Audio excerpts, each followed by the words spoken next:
Root Healthy Plants. Terrence here with Root Healthy Plants. In today's video, we are going to make my fall crops. I have some soil here. I have perlite, coconut coir, seed starting mix. I have everything that I need to make soil blocks the way that I like to make them. This is an example of what the 9/8 of an inch soil blocks look like. These are examples of what the 2-inch soil blocks. These have been outside for over a year now. They've been rained on, stormed on, snow, heat, you name it. And these things are still together. If you want to make some of the best soil blocks on the planet, you can follow. One of the first things that you will need is a tub or a container to mix up your soil. I found something for mixing soil blocks for me. I have my soil here, my growing medium. All potting mixes, all garden soils are not the same. I found that out the hard way. We have to add a nice healthy serving of water, and let's keep it going. All right, let's mix up. We're just gonna drink up that water. I'm just gonna let that just soak in, absorb. We just want a nice, smooth mixture.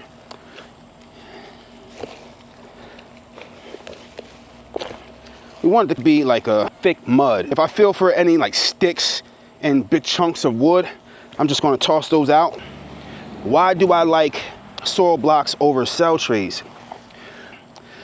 Because I'm not wasting plastic. I don't like the process of having to try to poke out plant out of plastic trays that break after a couple times of using them. It is a bigger investment up front having to buy soil blockers, but it will pay dividends down the line.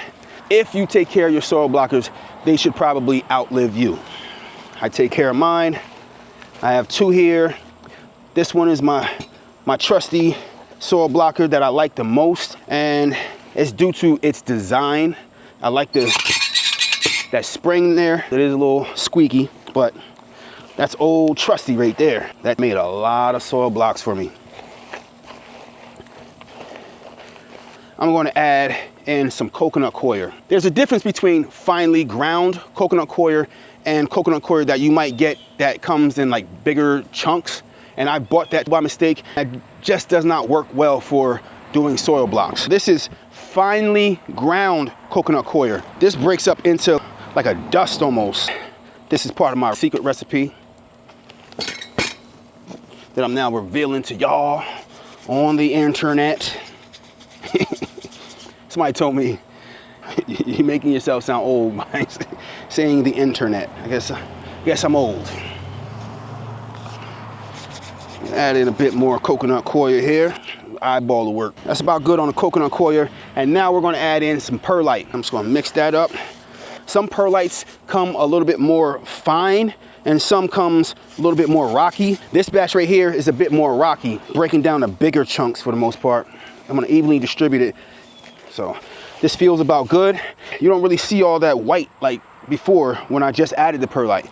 I have a lot of trays here, about 24 of these lunch trays here that I'm gonna use for the 2-inch soil blocker. And I can get 24 soil blocks on each tray. These right here, I have 15 of these trays for the 9/8 inch soil blocker, and I can get 75 on a tray. We can definitely get a lot more starts with these trays.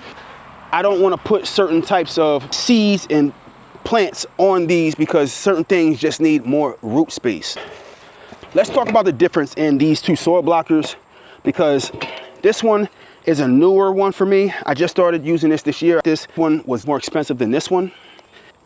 I'm still torn on whether I like it or not. I'm upset that I don't have that spring because this one is a lot more convenient. I can't make as many soil blocks at a time as this one. In there, got some growing medium, and then we just double tap it. 1, double tap, 2, drop it down, and we got 8 soil blocks right there. That's how I do that one. We have to fill in the soil blocks right here like this. I don't like the fact that I have to go in there and fill in every soil block manually. This one is a little bit messier. It's not my preferred method. Once each one is filled and I know, then I could kind of like just smooth out that. So now I need to scrape away, remove all the excess, the piece that removes them from the mold. We gotta guide that down. I'm gonna push We squeeze out some of that water. I'm gonna lift a little bit and squeeze. You heard that click? And now I'm gonna separate the top from the bottom again, and then drop it back down and get another initial boom. Now we got 75 on that tray there. I prefer a soil blocker closer to that one. I think that we can definitely enhance the design or just make a completely better design on this and still get as many or more soil blocks at a time. We got a set of 8 versus 75. Is the extra steps and extra time worth it to make these 75 versus these 8 right here? Yes, I definitely want to work on that. Let's get some more done because we have a lot of fall crops to get in the ground. We got all 75 right there. Good to go. We got 300 soil blocks right here. I like how that soil blocker works. It's just, you know, it only made 8 at a time. All right, now check me out. We have 448 soil blocks done. We have some over here on this pallet. This is day 2. Now I'll let these cure a little bit for a day. These need a little bit more separation, but I only did these trays of 75 because I didn't like how they were coming out. This one came out really solid. This one, not as much. This one, really not as much. I'm going to take a card, put some more separation in between when they get a little bit more cured. Let's go shopping in the yard to see what we can harvest for seeding these soil blocks. All right, let's head to the backyard first. See what we had back there. We got our glass gem corn kicking up. Yeah, laurels we're gonna put on our border. We have the backyard food for us. We will soon start spreading our food back here. Let's go searching for some seeds here and then we'll head to the front yard food for us. All right, let's see. Is there any seeds available back here? Can we harvest anything? I see it. We have some cabbage. We have this right here and we're gonna harvest this right here. This is bok choy and I'm just gonna slightly pull this out of the ground here. Hopefully, yeah, I was looking to not disturb my squash, even though the groundhogs are eating them up. Look at that. They keep getting in my enclosures. My beans are sprouting, going crazy. Are there any more seeds to harvest back here? Oh, that onion looks like it's ready. If you look closely, black dots right there inside the onion flower, seeds. These onions are ready to harvest. Just by me touching it, it dropped a few seeds right there. So I'm just gonna put this right above my watermelon. Look at that. Those are onion seeds. But I'm gonna cut this head off. I know some have fell off already into the soil. It seeds itself in the soil for the next growing season. Is there anything else to harvest out here? Oh, let's see. We have a couple seeds right here. This was cabbage. We just broke those off. We'll take those seeds, some cabbage seeds.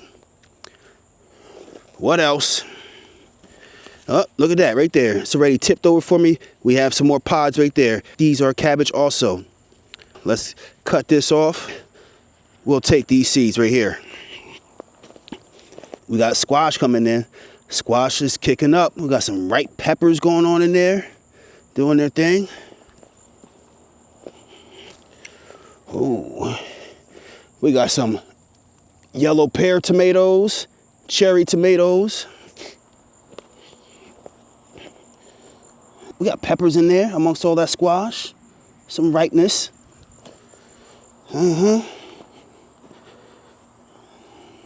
Let's get up out of here though. We came back here for seeds only. You know, not to enjoy the landscape, even though it is beautiful. All right, now heading to my front yard. My Job's tears. I'm not going to seed anything with these, but they are coming in. My Job's tears. They look like corn, but they are corn beads. Heading over here to the front yard. Food for us. Looking amazing. You know, a lot going on in here. You know, there's sunflower seeds. There's plenty of seeds to harvest, but I'm looking for a certain variety of things right now. Let's see what is available. All right. I got to put these peppers in the ground. This broccoli's not doing the greatest. Look at my broccoli. It's not doing what the broccoli's supposed to be doing.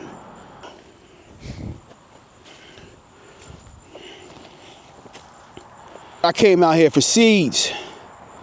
Oh, look at those gorgeous elderberry in there. Elderberry are doing amazing. I came over here for this gem right here. This is thousands of red Russian kale. I need this for something. We definitely need this for something. You know, not to be confused with my Tuscan kale right there. This is red Russian kale. So we're gonna clip this off and harvest it. Look at all these seeds. Let's bring it back to the soil blocks. Bring it back to the plate, bring it back to the block where we started. Just get a check on my squash over here. My squash going crazy in the front yard also.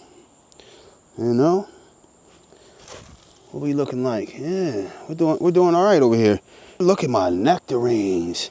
Nectarines doing good in the front yard. Turning colors, looking beautiful. Back to the backyard. We are back over here where my soil blocks are. We got my cabbage seeds. We got the onion seeds. We're gonna start with the smaller project. We started off with the onion. We're gonna finish off the onion first. We're getting all these seeds from one seed. And I grew these onions from seed to begin with. Now look at all the seeds that we get from one onion plant. And it's irrefutable that you should be growing your own food and harvesting your own seeds. People are just like, I'd rather not have to go through the mess of taking the seeds out. It's too much work. That's lazy thinking, lazy brain. I just don't subscribe to that. You know, I think it starts with a lazy brain. A lazy brain leads to a lazy body. A lazy body leads to atrophy and disease. So keep the mind active, keep the body active. It's all a symbiotic relationship between the body and the mind. So we just cleared off all that onion off of there, and we'll compost this. I like harvesting my own onion seeds. This plate, all white plate, is able to have the contrast so you can see when the seeds pop out of pods. I'm just going to go out on a limb and say that we have at least 100 onion seeds just from one onion plant, which came from one onion seed. I just took a long break. I seeded 1, 2, 3, 4, 5, 6, 7, 8 trays worth of onion. I'll show you how I cover these seeds up. I use a seed starting mix right here to cover up my seeds.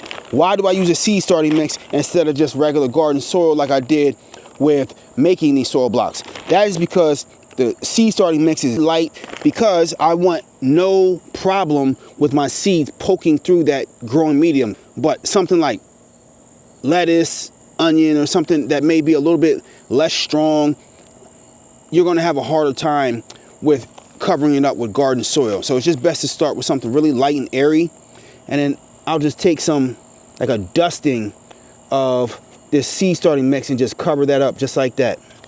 Nice little dusting. I don't want to waste, but it doesn't need a whole lot. After we're done covering up those seeds, I'm going to mist this with water.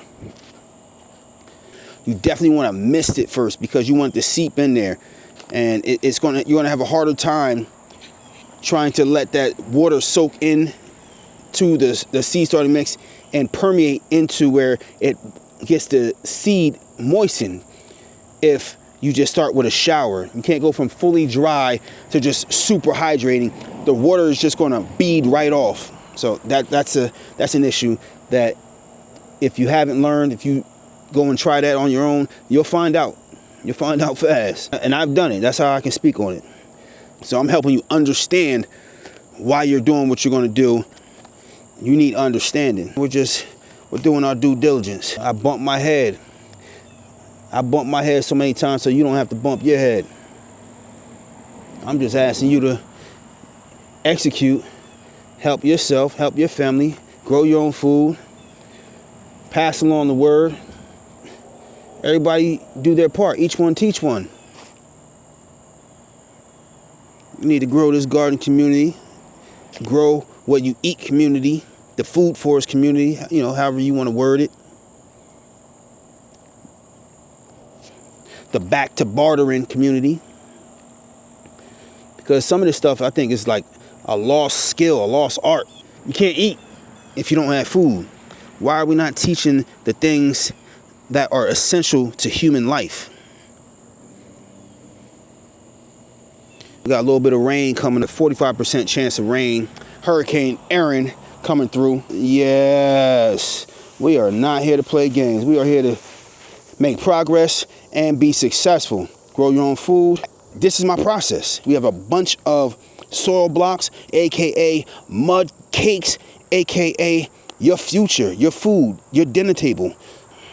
Abundance. And this is how we looking right now. We got a lot done. We got a lot of trays seeded. You see we got a lot seeded here. Everything is seeded. Next row, everything is seeded. We got beets, radishes, purple top turnips, more turnips. Then we have our little soil blocks. Some of these aren't holding up the best. I do need to add one caveat. It's been raining all day. So I wanted to see if these soil blocks were ready to stand up to the test of rain. You know, these weren't done initially too great, these two trays, but for the most part, all the soil blocks are holding up through all day rain. It's evening now. These have been holding up. What was it? It was like 480 something soil blocks that we got done.